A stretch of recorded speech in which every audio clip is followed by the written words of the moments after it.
We all love a good ghost story, right? But what happens when the fiction we tell around a campfire is actually fact? Well, today we're digging into the urban legends that are terrifyingly, undeniably true. So let's start with this. Imagine you're at a carnival funhouse. You see a spooky hanging prop. But what if it wasn't a prop at all? Our first story goes there, where a decoration turned out to be something way more horrifying. Okay, so our story begins in that carnival funhouse with a prop that was just a little too realistic. It was a hanging figure, designed to spook visitors. But its realism had a very, very grim explanation. For decades, this hanging figure was a carnival staple. Workers would even paint it with phosphorus paint to make it glow in the dark, thinking it was just a dummy. They had absolutely no idea what they were really handling. Because this wasn't a prop, not even close. It was the actual mummified body of Elmer McCurdy, a train robber from way back in 1911. After he was killed in a shootout, an undertaker preserved his body with arsenic, and that kicked off this totally bizarre 65-year journey. McCurdy's body went from being a weird exhibit in a funeral home to a traveling carnival attraction, and the truth only came out when a film crew for the $6 Million Man of all shows tried to move the prop. Its arm just snapped off, revealing human bone inside. For 65 years! 65 years, a dead man was hidden in plain sight, a gruesome attraction that was all too real. Now, our next legend was born from a real-life tragedy. And this isn't the story of some monster. It's the story of a man who was cruelly and unfairly treated like one. So, in Pennsylvania, the legend of the Green Man, or sometimes Charlie No Face, painted this picture of a monster stalking the roads. But the reality? It was the heartbreaking story of Raymond Robinson.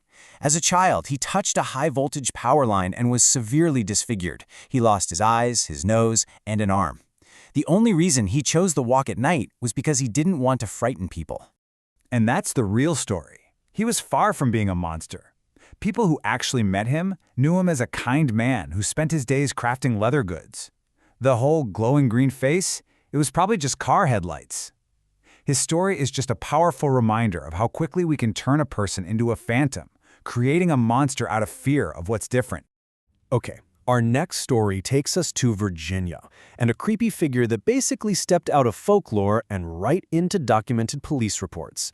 This is where a ghost story gets its own case file. The legend is classic horror, right? You've got a crashed asylum bus, an escaped patient, and a bizarre, gruesome calling card. The story was told for decades around this one specific overpass which everyone nicknamed Bunnyman Bridge. For most people, it was just a scary story. Until 1970.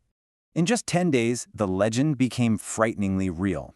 Two separate, credible witnesses reported these terrifying encounters.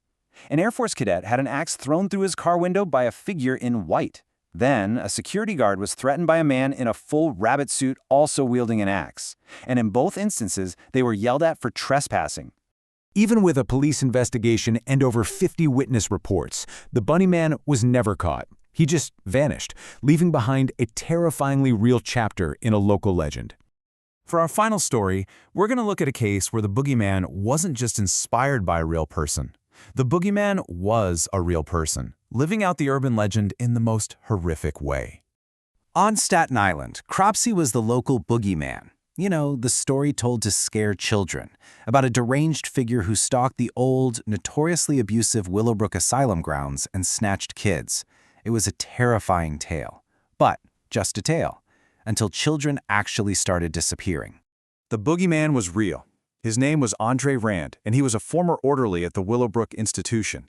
After it closed, he lurked on the grounds, becoming a real-life version of the monster from the stories, preying on local children. This is a chilling case where a person actively starts to embody a pre-existing myth. He didn't just inspire the legend, he became it. This is just a chilling case of life imitating art. The real crimes of Andre Rand were a sickening, horrifying echo of the ghost stories parents told to scare their children. From a forgotten outlaw, to a tragic victim, to a real-life predator, these stories blur the line between folklore and fact. It makes you wonder what these legends say about us. Is it how we process fear, or cope with real-world tragedy, or maybe it's a way to subconsciously warn each other about the real monsters that walk among us? That's definitely something to think about.